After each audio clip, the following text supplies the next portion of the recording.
Bonjour, je m'appelle Madame Souhail Hiba, enseignante des sciences économiques et de gestion au lycée technique Cherif El Idrissi de Safi.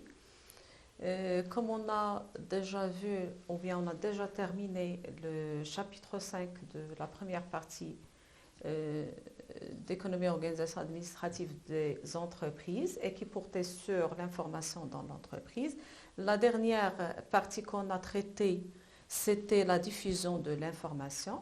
Aujourd'hui, on va voir des exercices sur toute la partie, mais commençons tout d'abord par les exercices sur la diffusion de l'information.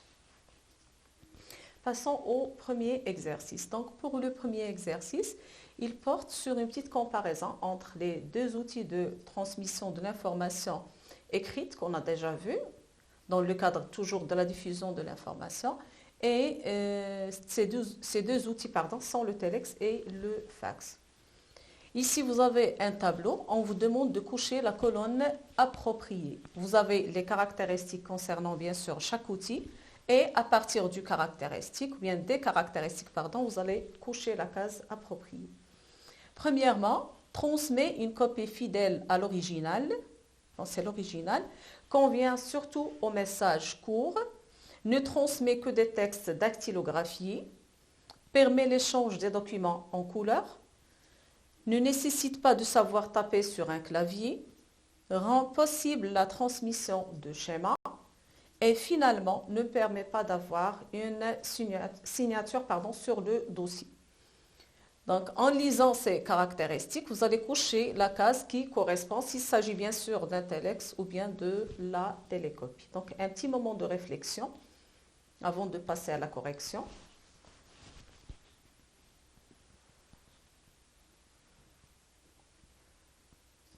Donc, passons à la correction. Commençons par les caractéristiques du premier outil. Il transmet une copie fidèle à l'original. Donc, de quoi il s'agit? Oui, bien sûr, il s'agit de la télécopie. Convient surtout au message court. Donc, c'est le telex. Ne transmet que des textes dactylographiés, comme on a déjà vu, c'est toujours le telex. Il permet l'échange des documents en couleur, c'est la télécopie. Ne nécessite pas de savoir taper sur un clavier, c'est toujours la télécopie ou bien le fax. Rend possible la transmission de schémas, c'est la télécopie. Et finalement, ne permet pas d'avoir une signature manuscrite sur le dossier, c'est le telex. Oui, c'est le telex. Donc ça, c'est en ce qui concerne le premier exercice qui portait sur une comparaison entre le telex et le fax. Et toujours dans le cadre de la diffusion de l'information, on passe au deuxième exercice ou bien à l'exercice 2. Donc pour l'exercice 2, je lis la question. Pour chacune des déclarations ci-après, indiquez à quel système de communication elle se rapporte. Bien sûr, elle, c'est les déclarations. S'exprimer à 10 sur une même ligne téléphonique, pouvoir nous parler mais aussi nous voir, participer à un événement comme si, donc ici c'est si, un SI, comme si on y était alors qu'on se trouve à des milliers de kilomètres, organiser une conférence à distance sans se voir, c'est-à-dire on s'entend seulement mais on ne va pas se voir. Donc ici, on a des déclarations.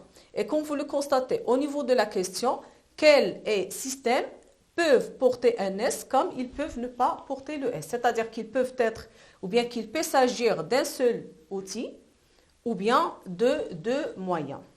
Donc un petit moment de réflexion et on passe à la correction. Pardon.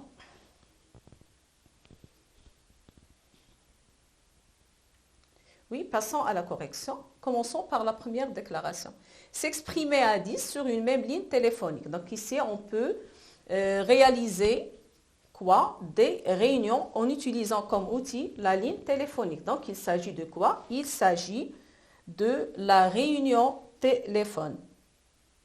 Ou bien on l'appelle aussi la télé-réunion. Deuxième déclaration, pouvoir nous parler, mais aussi nous voir. C'est-à-dire qu'on peut se voir et s'entendre. C'est la visioconférence et la visiophone. Donc, dans ces deux cas, on peut se voir et s'entendre en même temps. Troisième déclaration, participer à un événement comme si on y était alors qu'on se trouve à des milliers de kilomètres, c'est-à-dire organiser des événements à distance. C'est la vidéotransmission. Et finalement, la dernière déclaration, organiser une conférence à distance sans se voir. C'est-à-dire, on va tout simplement s'entendre sans se voir. C'est l'audioconférence. Bon, ça c'est en ce qui concerne le deuxième et qui permet en quelque sorte de comparer les autres outils ou bien moyens de transmission de l'information orale ou bien audiovisuelle. Maintenant, on va voir des exercices sur toute la partie concernant toujours l'information dans l'entreprise, c'est-à-dire des exercices qui portent sur le chapitre 1, 2, 3 et 4. Commençons par l'auto-évaluation. Donc, on va faire cette auto-évaluation sous forme de vrai ou faux. Qu'est-ce qu'on vous demande de faire? On vous demande de répondre par vrai ou faux. Donc, autrement dit, vous allez cocher la bonne case. L'information est un contenu des échanges entre l'homme et son environnement. Ça, c'est la première situation. 2. Une information est pertinente lorsqu'elle appartient à la réalité la plus récente. 3. Une banque de données s'interroge par télécopie. Et 4. Les supports magnétiques conservent de façon permanente les informations enregistrées. Donc, je vous donne un petit moment pour réfléchir, avant bien sûr de passer à la correction. Pardon.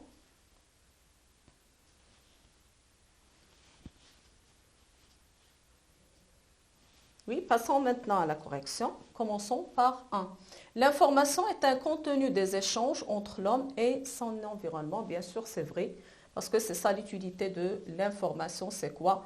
Bien sûr, elle permet l'échange entre bien sûr l'homme et son entourage ou bien son environnement. 2. Une information est pertinente lorsqu'elle appartient à la réalité la plus récente. Donc, c'est faux.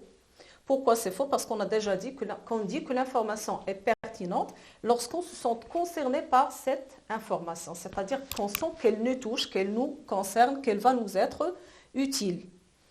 Une banque de données s'interroge par télécopie. C'est vrai? Non, c'est pas vrai, c'est faux. Donc, une banque de données, elle s'interroge par ordinateur et non pas par télécopie. Les supports magnétiques conservent de façon permanente les informations enregistrées. Bien sûr, c'est vrai. C'est bon. Passons maintenant aux exercices. Commençons par le premier exercice et qui va porter sur le traitement de l'information, bien les étapes de traitement des informations qu'on a déjà vues et qui sont au nombre de 5. La saisie, la collecte, le traitement, la diffusion et finalement l'archivage de l'information. Vous avez 5 situations. Bien sûr, vous allez relier par flèche les situations aux étapes. Commençons par la secrétaire range avec un A, les documents. L'assistante du médecin enregistre les noms des patients. Le professeur ramasse les copies. L'épicier calcule le total à payer. Le directeur informe ses collaborateurs des résultats. Pour les opérations, bien sûr, comme on a déjà vu, on a la diffusion, le traitement, la collecte, l'archivage et finalement la saisie. Donc, je vous laisse le temps pour réfléchir à l'exercice. Pardon.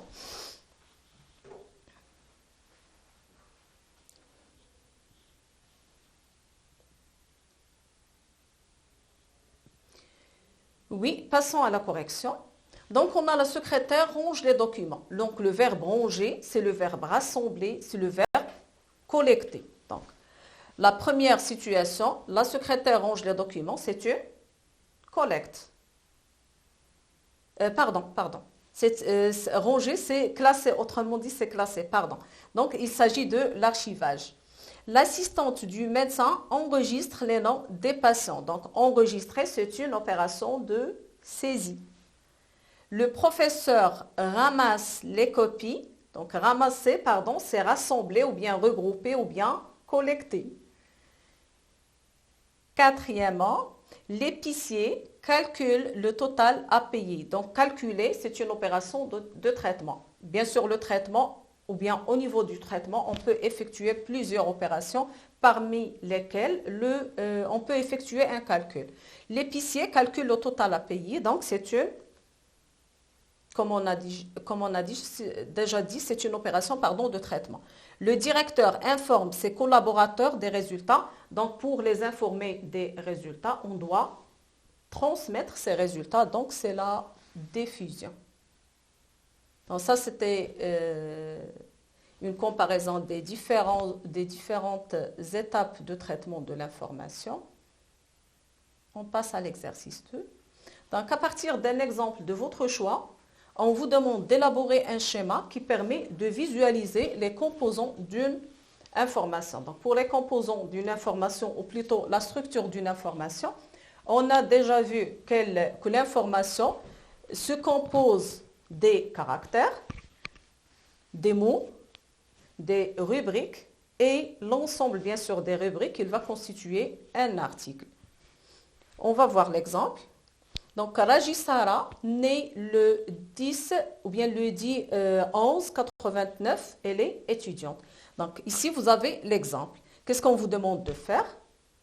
Après avoir déterminé ou bien donné l'exemple, on va vous demander de terminer la structure de cette information. Oui. On commence par la rubrique. Donc la rubrique, c'est quoi? Ici, on a Rajisara. Rajisara, et c'est le nom et le prénom. Donc ici, on a un mot et un autre mot. En général, elles sont indissociables. Quand on parle du nom, automatiquement, il est suivi du prénom. Donc la rubrique, c'est un ensemble de mots indissociables. Deuxième élément, le caractère. Donc pour le caractère, ici, on a deux exemples. On a la lettre N et on a la virgule. Il peut aussi bien sûr s'agir d'un chiffre. Donc pour le caractère, il peut s'agir ou bien d'une lettre, ou bien d'un chiffre, ou bien d'un symbole. Étudiante, c'est un mot. Bien sûr, le mot, c'est un ensemble de caractères. Et l'ensemble des rubriques, c'est-à-dire Rajisara comme rubrique, né le 10-11-89, c'est une autre rubrique, et étudiante, c'est la troisième rubrique. Donc l'ensemble de ces rubriques constitue ce qu'on a appelé l'article. Passons à l'exercice 3. Donc la société EcoPlus désire codifier ses clients et opter pour la structure suivante. Donc on a une entreprise qui a des clients et qu'elle veut les identifier en utilisant des codes. Comment on va faire? Déjà la structure, elle est là. On a la taille, la zone et le numéro de série, bien sûr, qui est composé de 3 chiffres.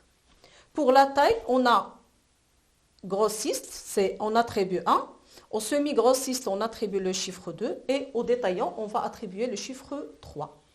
Pour la zone, les 4 zones, bien sûr, on a le nord, on attribue le 1, le sud, on attribue le 2, l'est, le 3 et l'ouest, le 4. Pour le numéro de série, bien sûr, le dernier numéro attribué, c'était 340, c'est-à-dire que le dernier client, son code se termine avec 340. Donc, automatiquement, bien sûr, le client suivant, il va avoir 341. Oui. Le travail à faire, attribuer pour chacun des clients ci-dessus, ou bien ci-après, pardon, un code. On a M. Amir, semi-grossiste, la zone, c'est le nord. Madame Maria, détaillante, Agadir. Mademoiselle Selma, grossiste, Oujda. Donc, je vous donne un peu de temps pour réfléchir et on passe à l'attribution, bien sûr, des codes.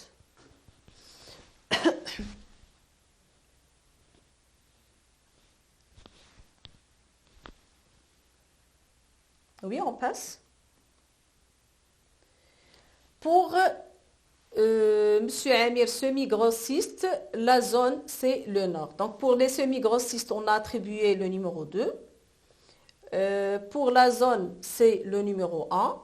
Et comme on a déjà dit, le numéro de série attribué au dernier client, c'était 340. Donc, automatiquement, le client suivant, il va avoir le numéro 341.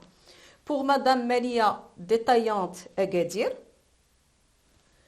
comme on a déjà dit, donc pour les détaillants, on a attribué le chiffre 3, ou bien le numéro 3.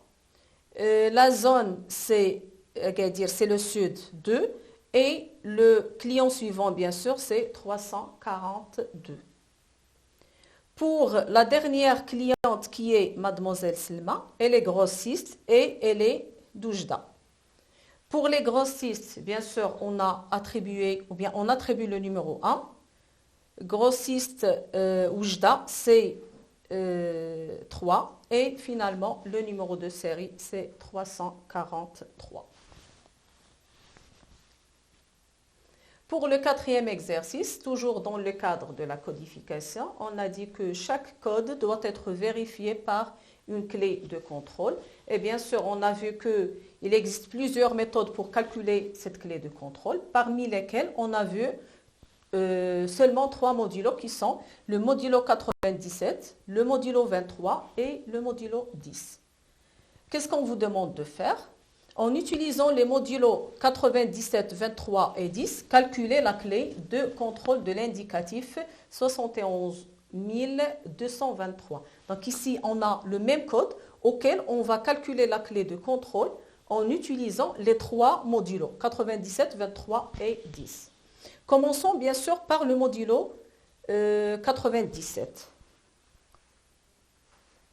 Pour le modulo 97, comme on a déjà vu, ce qu'il faut retenir, c'est que la clé de contrôle correspond toujours à 2 chiffres, c'est-à-dire que toujours le reste, puisqu'il correspond au reste de la division par 97, à 97, donc il varie toujours entre 0 et 96.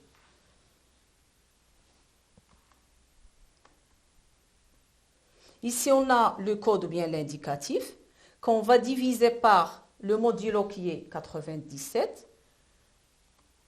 Bien sûr, on a le reste de la division qui constitue la clé de contrôle et qui est 25. Donc 25, c'est la clé de contrôle parce que la règle dit que pour ce modulo, la clé de contrôle, c'est le reste de la division par 97 et on doit toujours avoir 2 chiffres. Même si vous avez par exemple le reste de la division de 0 à 9, on ajoute toujours avant le chiffre un 0. Pourquoi? Tout simplement pour ne pas confondre ce modulo avec le modulo 10. Parce que dans le modulo 10, on a déjà vu que la clé de contrôle, elle est toujours constituée d'un seul chiffre. Oui.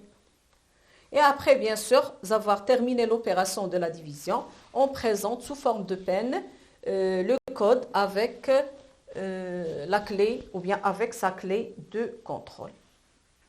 Ça, c'est le premier modulo. Bien sûr, maintenant, on va passer au deuxième, toujours avec le même code ou bien le même indicatif. Pour le modulo 23, la clé correspond à une lettre. I, S et O ne sont pas considérés. Pourquoi? On divise l'indicatif par 23. Automatiquement, on va obtenir un chiffre. Mais la clé de contrôle, elle correspond à une lettre. Donc, cette lettre, parmi les lettres de l'alphabet, on ne doit pas prendre en considération ou bien on ne doit pas retenir le I, le S et le O. Pourquoi? Le I pour ne pas le confondre avec 1, le S pour ne pas le confondre avec 5 et le O pour ne pas le confondre avec 0. Bon, on fait notre opération de division. Après avoir divisé l'indicatif par 23 qui est le modulo, on a obtenu comme reste de division 15. Mais le reste de la division ici, ce n'est pas la clé de contrôle. La clé de contrôle correspond, comme on a déjà dit, à une lettre. Qu'est-ce qu'on fait? On va établir un axe. Qu'est-ce qu'on trouve sur cet axe? On trouve les restes possibles de la division par 23, qui peuvent varier entre 0 et 22. Et bien sûr, à chaque chiffre, on va correspondre une lettre de l'alphabet, à l'exception de I, S et O. Donc ici, on a l'axe de l'alphabet et des restes possibles de la division.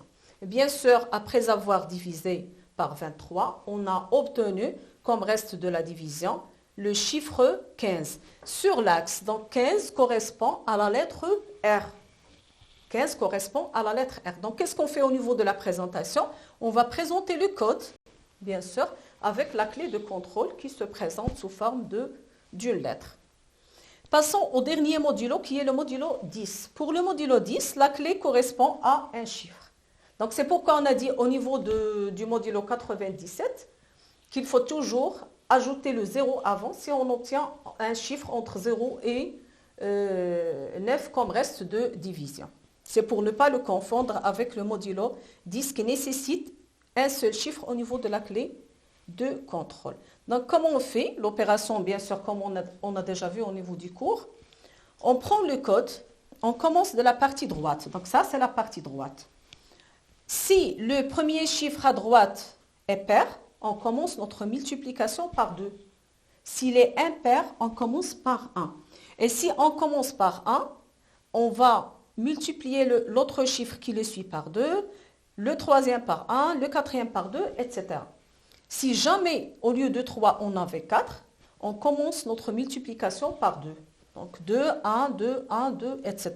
Ça dépend du nombre de chiffres dans le code, bien dans l'indicatif. La première opération, c'est l'opération de multiplication.